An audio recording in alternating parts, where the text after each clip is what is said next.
أعوذ بالله من الشيطان الرجيم بسم الله الرحمن الرحيم والصلاة والسلام على سيدنا ونبينا وحبيب قلوبنا أبي القاسم المصطفى محمد وعلى آل بيته الطيبين الطاهرين الحمد لله رب العالمين الحمد لله الذي جعلنا من المتمسكين بولاية سيدي ومولاي علي بن أبي طالب والحمد لله الذي هدانا لهذا وما كنا لنهتدي لولا أن هدانا الله بسم الله الرحمن الرحيم رب اشرح لي صدري ويسر لي أمري واحلل عقدة من لساني يفقه قولي. In the name of God, the most beneficent, the most merciful, we ask Allah to send His greatest peace and blessings upon Muhammad wa Ali Muhammad. We praise Allah for all the blessings He has given us, and the greatest blessing being that He allowed us to be of the ones who remain steadfast, dedicated, and loyal on the path of our Master after the Prophet, the Commander of the Faithful, the Prince of the Believers, the Protector of the Prophet and His message, Imam Ali ibn Abi Talib alayhi salam. We praise Allah for this blessing and every blessing, for without Allah, we would have nothing. Assalamu alaikum, my dear respected brothers and sisters, wa rahmatullahi wa barakatuh. Ramadan Kareem to all of you, and inshallah this will be a blessed month for you and your families. The theme, the virtuous community, or the vision of a virtuous community, is one that should be near and dear to all of our hearts and minds. When we're going to be going over these topics every night, I want us to be reflecting about our position as individuals and collectively as a community, and at the greater scale as humanity. What is our role in today's world? When we look back to the prophetic traditions from the beginning of time, when Allah subhanahu wa ta'ala created Adam, and the sons of Adam would come, and prophet after prophet and messenger after messenger, in our theological tradition, what was the role of the community? And how did we interact and engage? There's a lot of things that we're going to be covering in these nights, and inshallah, I want us to make this as personal to us as possible. Even though we're going to be mentioning a number of stories, even though we're going to be going into verses from the Holy Quran, and we're going to go back into history, I want us to try to apply this to your life, to my life. Because in this reflection, in trying to understand what was the expectation of God, of His prophets and His messengers, of the family of our Holy Prophet Muhammad sallallahu alaihi wasallam, of their followers, of their community, of their nation, what was their expectation of us? As the ones who are recipients of the message and of the many lessons and traditions that we look back at, is it something that we're merely looking at as a tradition or a heritage, or is this a living practice in our lives? And how do I formulate my worldview, my narrative, my paradigms? What are the paradigms that I'm looking at when I'm trying to push myself forward and understand what are my goals and objectives? As an individual, it has to start from me in order for me to actually look at a collective movement within my family, within my community, and within my society at large. How do all of these things come together? What's the worldview that we're looking through? I'm going to start with a story. A young lady, her name is Maryam. Maryam is a college student that is going to school at the London School of Economics. So Maryam is very focused, very smart, very intelligent, and she's visionary in the sense of where she wants to see herself in the future. She wants to go to the academic track. She wants to specialize in global economics, understanding political economy. She has this vigor about herself in applying herself as much as she can in her studies. And she's been like this ever since she was a kid. She was always the straight A student, the kid that was trying to be the best, and usually ended up being so. So Maryam, right now, she's 21 years old, and she's at the London School of Economics, and she's about to graduate. Then the world gets hit with COVID. So we're experiencing this live. Classes are shut down. Schools are shut down. Everything is going more so virtual. And she's away from her family. She's studying abroad. And she's trying to cope. She's trying to make sure that she's doing everything that she needs to do. And she's staying home. She's practicing social distancing. And she's trying to stay focused on her studies and complete her coursework. the same time, she's also applying herself to wherever she has time here and there. She's reading books, she's reflecting, she's you know, exercising. She's trying to take care of herself, trying to stay healthy. One of these days recently, before the holy month of Ramadan, Maryam is scrolling through Instagram, and it wasn't necessarily anything that got her attention to have the following reflection, but it was just a series of things that she was being exposed to or not exposed to. She was scrolling through Instagram and she just stopped, closed out the application, put her phone on the side, just looked at the ceiling and asked herself, what am I doing? Where am I going? And where did I even come from?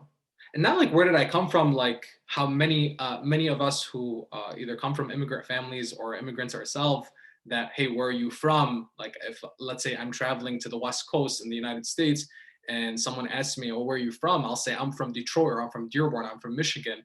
And the question is, no, where are you from? And like, oh, okay, I'm from Lebanon. Not that. Maryam is Iraqi in that sense. But where is she really from? What are her roots?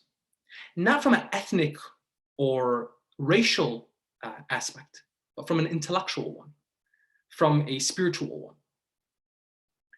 These are questions that Maryam was asking herself after, of course, being in this state of self-quarantine and social distancing. And naturally, she's having a lot more time to herself to reflect and think about these things. I want us to do the same. I want us to take a lesson from Maryam and essentially try to start practicing further questioning of ourselves. Where are you from? Really, where are you from? Where did you come from? Where are you now? And where are you going?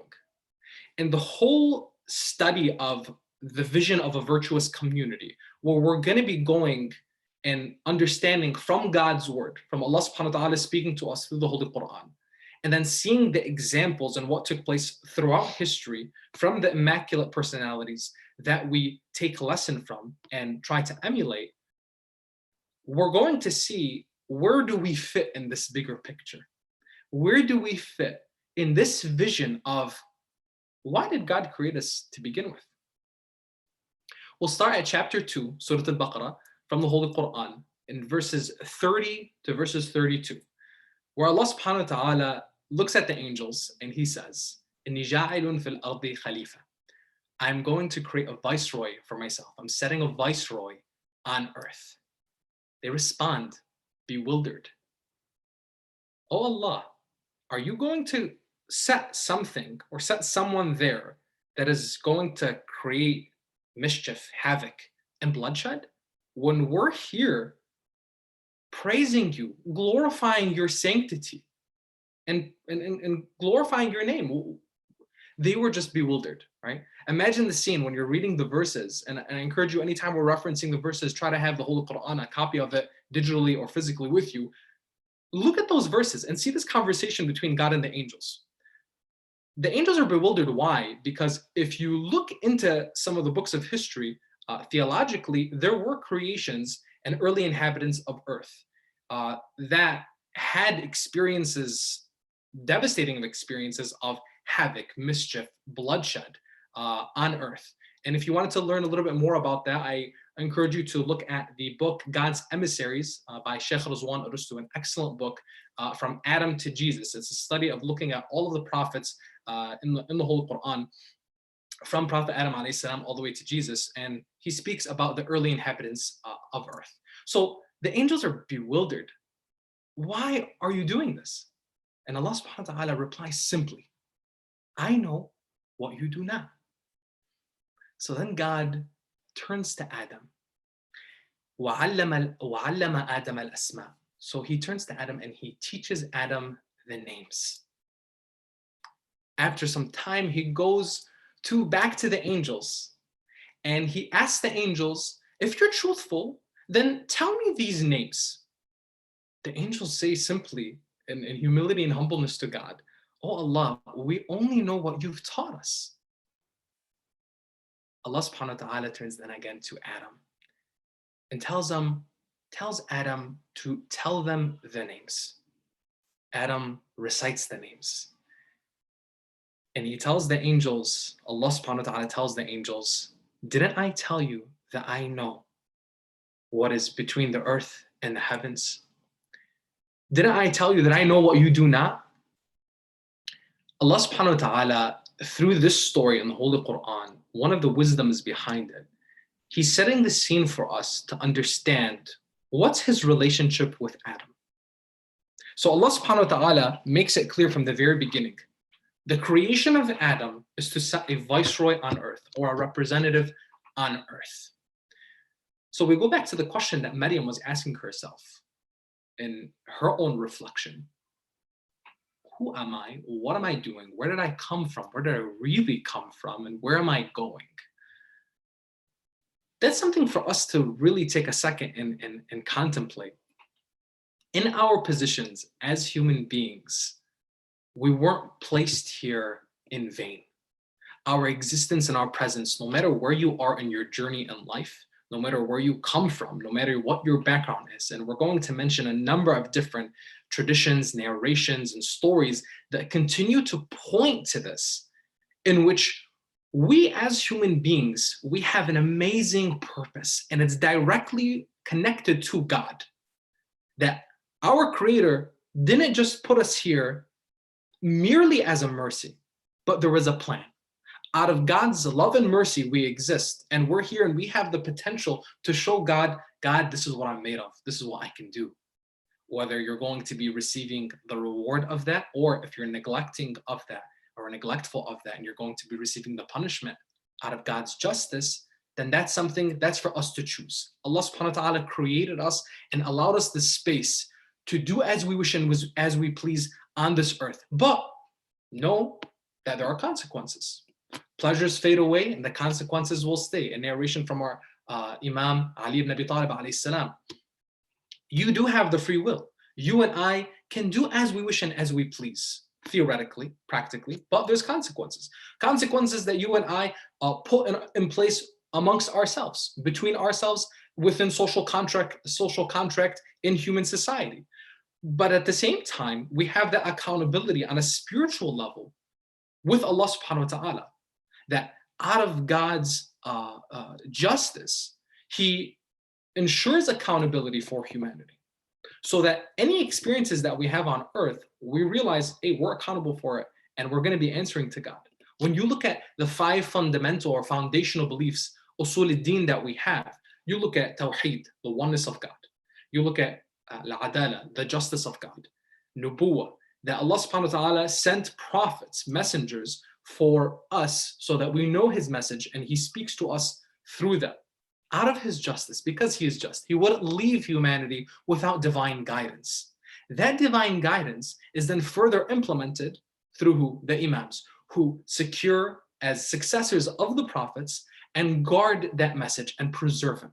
And then finally, out of His justice, there's that accountability, al-ma'ad, that we're going back to God, that we're going to be resurrected, and we're going to answer for the things that we did.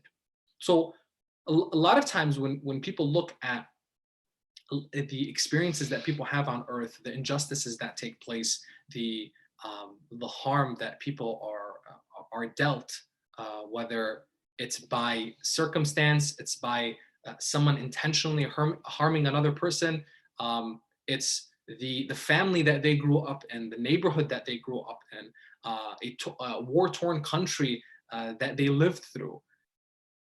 None of that is going unseen. All of that is accounted for. And the way you and I engage with those circumstances is accounted for.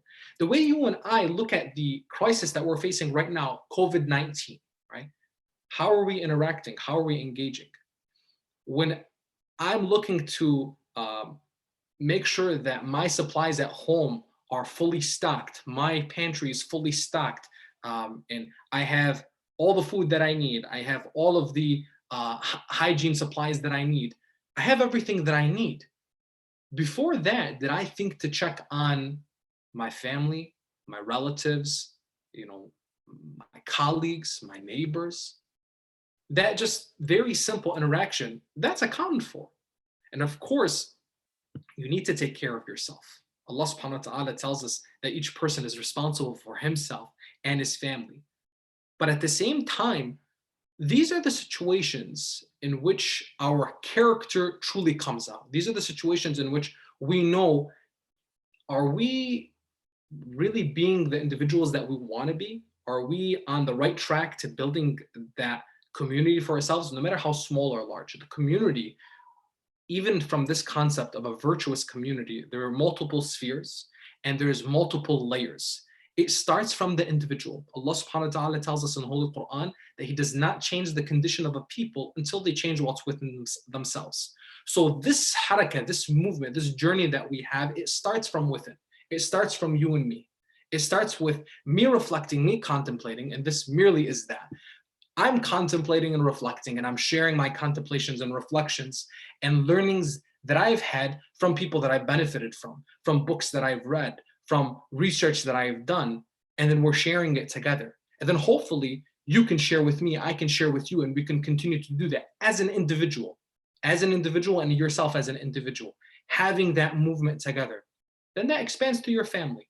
That expands to some of the circles of influence around you. That expands to more social circles and beyond and beyond and beyond.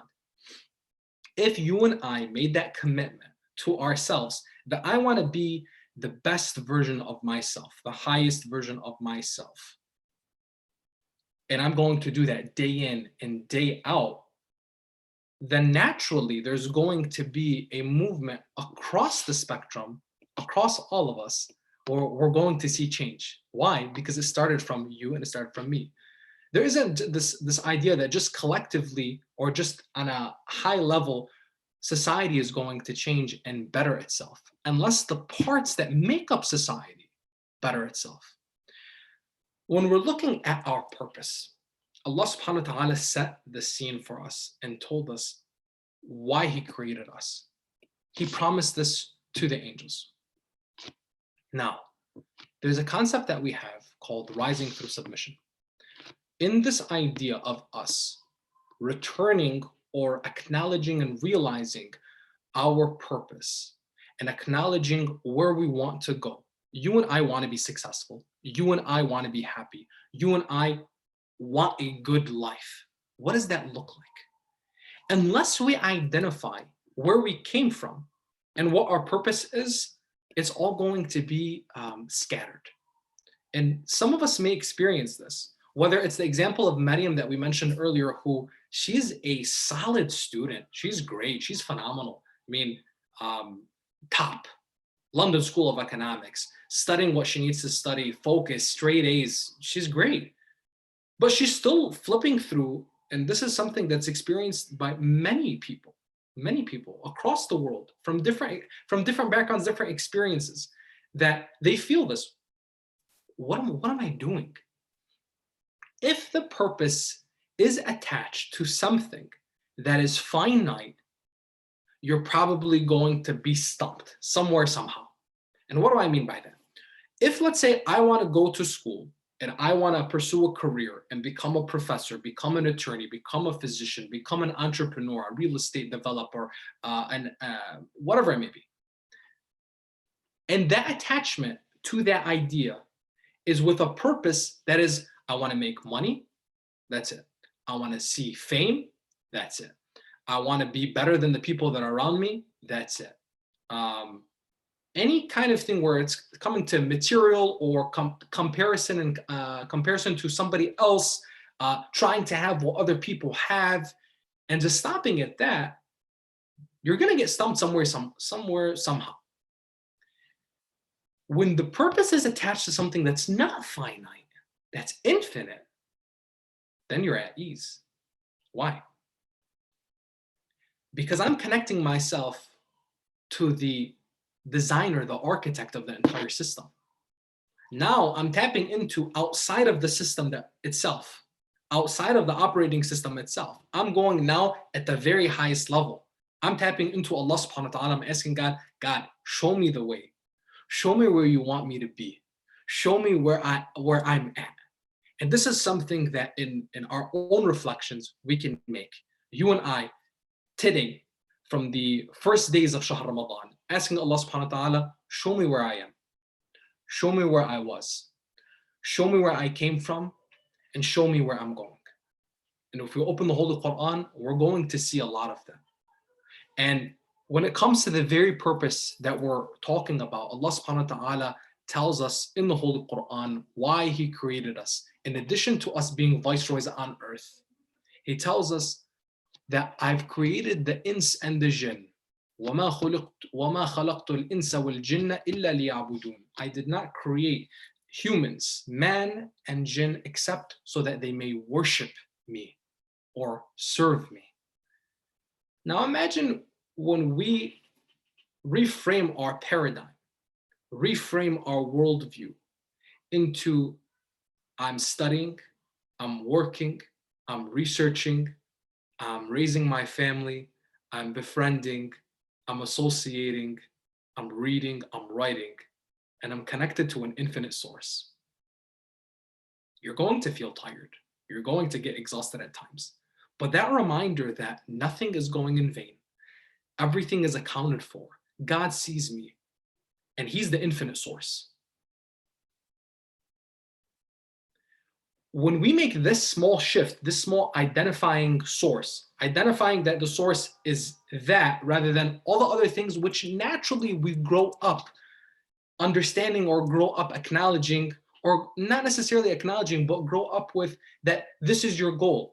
Go to school, get an education, get a good job, work hard, and retire. There's nothing wrong with that. But at the same time, if it's just that, then you're selling yourself short. Within our worldview and our narrative, as faithful individuals, as people that are looking at Muhammad wa Ali Muhammad, we see people that were successful on all levels. We see individuals like the Holy Prophet Muhammad sallallahu alaihi wasallam, who was a merchant, a businessman, who married a businesswoman who was the top of her of the field of her industry, and they together were able to build a nation, were able to build a community like no other. But at the same time, everything that they built, the empire, let's say, or the infrastructure, the foregrounds of the empire that they built, was based on what? Was based on faith, was based on spirituality, was based on acknowledging that we are spiritual beings. For a time being, we have this physical presence that we're in. We have this physical domain that we're in. And we're going to be really good at it. We're going to be very successful at what we do. We're going to have jobs. We're going to have businesses. We're going to have enterprises. And we're going to be excellent at them. But we don't lose our purpose. We don't lose the sight of things. In the earliest days, when the Meccans came to Prophet Muhammad and told him, listen, just leave all of the stuff that you're doing, the message that you have, and just let us be as the Meccans, the Meccan society, let us be. Because what the Prophet was doing in enfranchising minorities, enfranchising women and young people, enfranchising groups that were otherwise oppressed by circumstance in society, in Meccan society, Muhammad was coming and saying, black or white, same, young or old, same, woman, man, same, equality, equity, justice across. That the best amongst you is the one who is most pious. Most pious? Slaves were looking at that time, slaves were looking at Prophet Muhammad and saying, tell me more. Women were looking at him, young people were looking at him and wondering, what is this new information, this new wisdom that's being told to us? And they were flocking to him. This was changing Meccan society. They told him, listen, just please stop preaching, stop talking about this, move away from this message. We'll give you whatever you want. And Prophet Muhammad has been narrated what famously said, if you put the sun in my right and the moon in my left, I will never leave this. Imagine being promised the riches of the world, the power that the world has. They told him, listen, take whatever you want, just stop. You give me the sun, you give me the moon, you give me the whole world, I won't. Why? because as khairu khalqillah, the best of God's creation, the one who realized his role as a viceroy of God and the last messenger and the last prophet, and being one who everything that he did was in that concept and that paradigm of ubudiyyah, that everything I have is in servitude to God. Once we move into that paradigm or worldview of ubudiyyah, that we're doing things in servitude of God, we become suddenly so much more pleasant to one another, so much more kind to one another, so much more thankful of the things that we have, that even with all of the things that we're experiencing and so the maybe the nuisances that we have during the COVID-19 pandemic, I suddenly become so much more appreciative. Why? Because I'm turning myself constantly to God. I'm praying on time and realizing, wow, this feels great. Not from a feeling, but from a state of mind. That this spirituality that I may be experiencing, you're experiencing, we're together going to be experiencing the holy month of Ramadan, it's not a feeling that you have inside, it's a state of mind. It's a presence. It's a commitment to action continuously. That prayer comes, I pray. Why? Because I know this is the most important meeting that I have in the day. And this is something I'm trying to do myself. Inshallah, we can do together.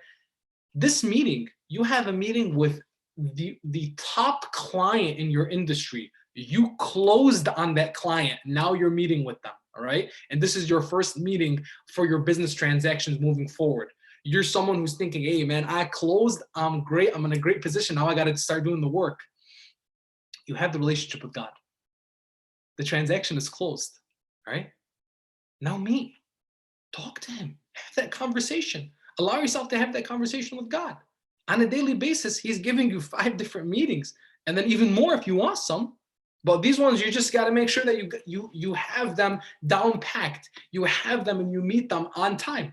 And what's amazing about Allah subhanahu wa ta'ala is that he even tells you, listen, if you get busy and you put some other things ahead of me, it's okay. I'm giving you a window. I'm giving you, pretty much as much reasonable time as you may need.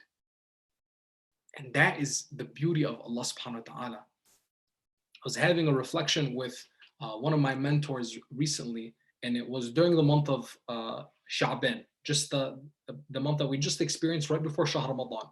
And one of the nights, there's a prayer where you pray 2 rak'at, and there was a recitation of Surah Al-Fatiha and I believe Surah Al-A'la 10 times in each rak'ah. If you did this prayer, which took a total of maybe 20-25 minutes, if you did this prayer, you were forgiven for 1,000,000 misdeeds, given 1,000,000 good deeds, and then raised 1,000,000 levels. I believe that was the narration. This is found in Mafatih al-Jinan. Now, for a moment, I sat back and I thought to myself, wow. I just spent, let's say, if I did this, I would be spending 20-25 minutes to complete this prayer. And now I got 1,000,000 misdeeds, sins that were forgiven, 1,000,000 good deeds added, and then I'm raised 1,000,000 levels. And then there was one of the other nights where that Allah subhanahu wa ta'ala will build for you a 1,000,000 houses or palaces in heaven.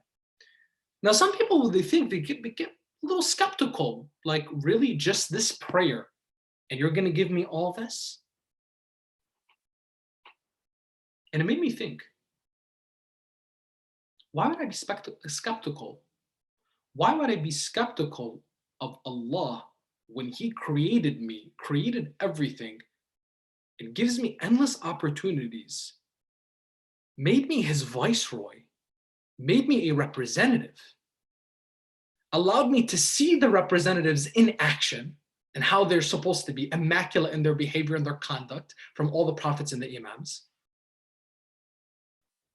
And I'm going to have a second doubt about him forgiving me when he's able and he can do anything that he pleases? Literally, our opportunities in life are endless. No matter how far you get off track, you can constantly turn back to him, constantly go back. Every day there's another opportunity, especially when it comes to these holy months. In this month of Ramadan, we're looking at ourselves and we're saying, man, we're blessed to experience this again. We're blessed to have this again, and even building towards the holy month, and then after the holy month, and then on and on and on. Every single day you wake up and you see another opportunity for yourself. You and I, brothers and sisters, we're going to have low points. We're going to have issues. We're going to have trials and tribulations. We're going to have points where we feel distant from each other, from God, and even distant from ourselves. But don't be like those who forgot God so that Allah subhanahu wa ta'ala made them forget themselves. Allah subhanahu wa ta'ala tells us in the whole Quran, don't be like that. Don't forget about God and then you're going to forget about yourself. Because if you forget about God, that's essentially you moving away from what you were created for. Allah subhanahu wa ta'ala wants each and every one of us to know who we are, what's our role in our community, in our society, what's our role within humanity, how do we engage and interact with one another. And during this era of occultation that we're experiencing, and inshallah we're going to be talking more about this throughout these nights, during the era of occultation that we're experiencing, where our awaited Imam, Imam Al-Mehdi, Haj Jalal Al-Sharif, he's an occultation. What relationship do we have with that occultation? Beyond the relationship that we have with the Imam himself as our living proof of God, what is our relationship with the occultation itself? Do we have an impact on it? Do we affect it? Are we waiting for him? Is he waiting for us? What's going on? Is this something that we think about? And is this something that we have as a part of our lives? Is it something that is just maybe talked about as something like a story or a concept, theoretical, hypothetical? Or is it something that you and I can truly, really engage with and interact with? But what is it contingent upon? It's contingent upon our paradigm. It's contingent upon our worldview.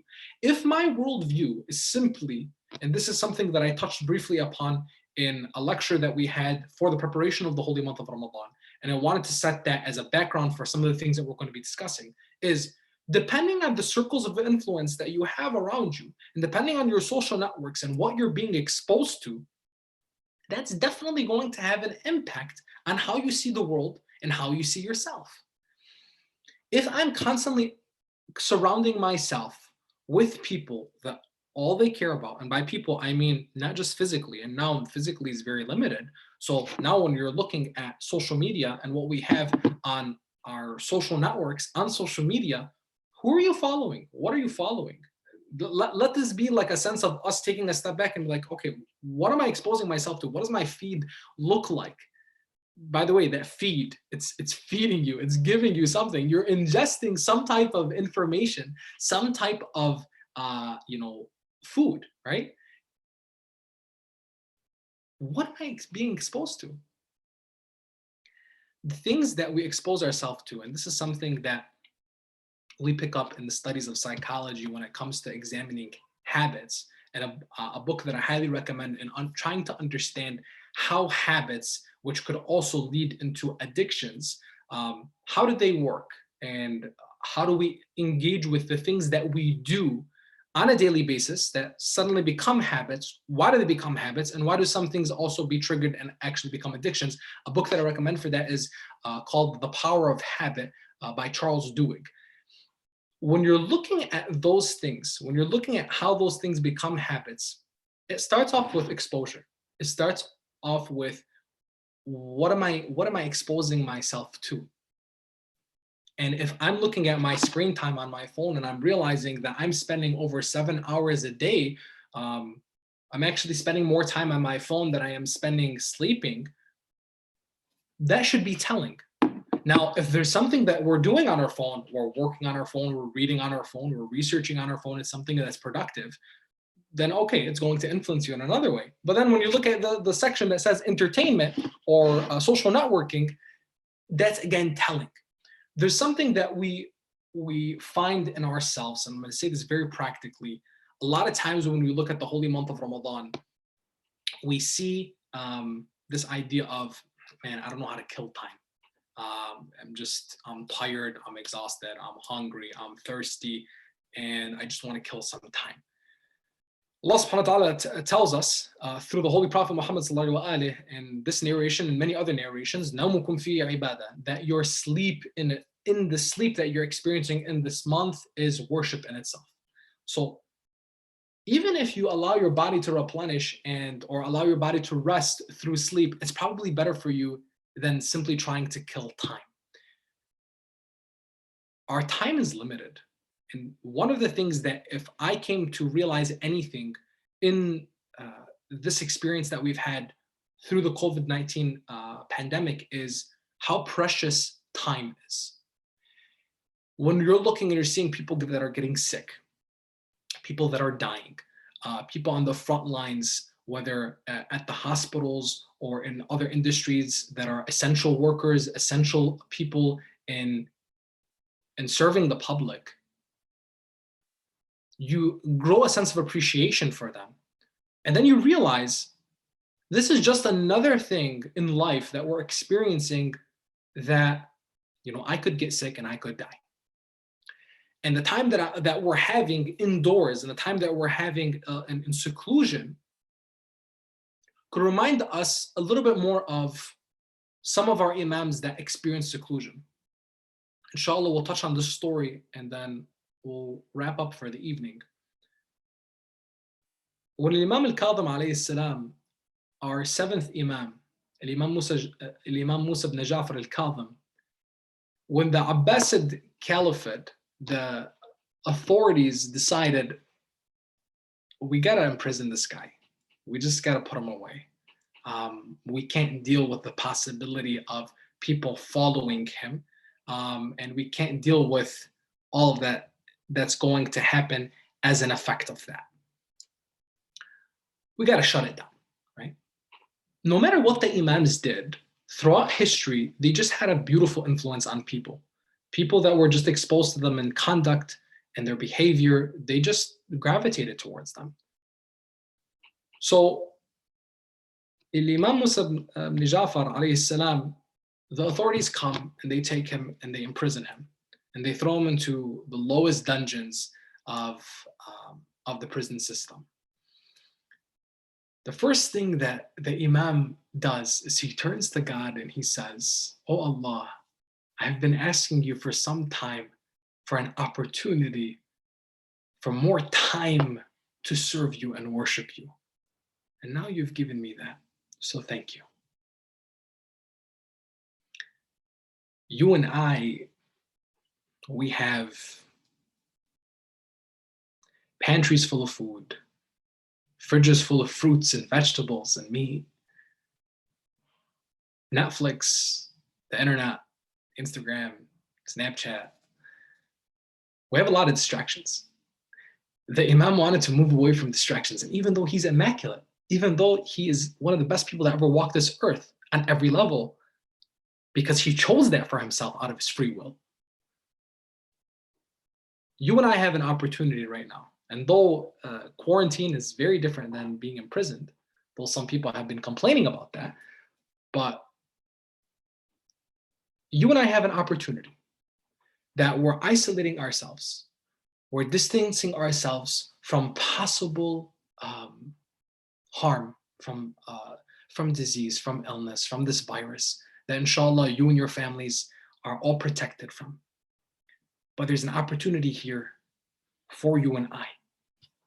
Through these discussions, through these reflections, through this time, and especially now through the holy month of Ramadan, the blessings are just like topping on top of one another. You and I can come out of this much better than we started by having that necessary time to take a step back and reflect. Am I acknowledging my true purpose in being a servant of God and manifesting his attributes on earth? Am I truly holding on to the rope of God and making myself a reflection of what he ordained from Adam all the way till now with our living holy Imam, Ajalallahu ta'ala Farajul Sharif, when it comes to this concept, this idea of being a viceroy? You and I, brothers and sisters, we're all ambassadors of God. You and I were all representatives of God in this sense of being human beings. Of course, there are individuals that Allah subhanahu wa ta'ala has elevated through their choice and made them as messengers, prophets, and imams for you and I so that we know what to do. Allah subhanahu wa ta'ala is sending us the messages all the time. Allah is sending us the revelation all the time. It's there. But you and I, do we have the mechanism to perceive it? Yeah, that's inshallah something that we're going to be talking about more tomorrow in regards to prophets, messengers, imams, this divine guidance. How do we receive it? How do we take it? How do we position ourselves? And how do we continuously position ourselves in being the best versions of ourselves possible? Inshallah, over the next several nights, I'm excited to be talking about this worldview, this vision for a virtuous community, and hitting a lot of subjects that are going to, inshallah, really hit home with all of us. Questions that we've had about not just our purpose from the beginning of creation, but also looking into this idea of the institutions in our faith. What are the institutions of our faith, and what role do they play? When it comes to our identity as individuals, from a theological level, how do we look at people that differ from us in school of thought? How do we look at people that differ from us in religion? How do we look at people that have no religion? What's our concept? What do we believe, right? When we look at ourselves as followers of Ahlul Bayt, as Muslims, and we're looking at each category of people, if I'm turning myself from the foundation that we've just established tonight, that I'm committing myself to servitude of Allah subhanahu wa ta'ala and becoming a servant of God, acknowledging that purpose, how does that transform my entire engagement with other people around me? How do I look at my neighbor? How do I look at my family? How do I look at my colleagues? How do I look at people that are different than me? What does this trigger for engagement in society? Does religiosity make people more engaged in society or more isolated? Does religiosity and people that are more committed to their faith of Allah subhanahu wa ta'ala, does this make them better people and contributing citizens or members of their society or not? Truly, what does it do? And then when it comes to this whole idea that we have regarding the Imam of our time, the awaited Savior, which is something that goes across many faiths and many creeds, of this idea of an individual coming forth and establishing equity and justice for all of mankind, for all of society. What did that look like for you and I? And is it something that is a sudden trigger or a sudden change of events at the end of times? Is it something that's distant from us, or is it something natural like the rest of life in the movement of something that started a very long time ago and that you and I actually have a role to play in it? Do the things that we believe in necessarily have to be things that we see, whether it be God or it be the Imam or it be other things? When we're looking at all of this, we need to make sure that we're taking a step back, reflecting, and inshallah, we're going to be covering a lot of these things over the next several nights, benefiting from these reflections, inshallah. And I look forward to having this with all of you.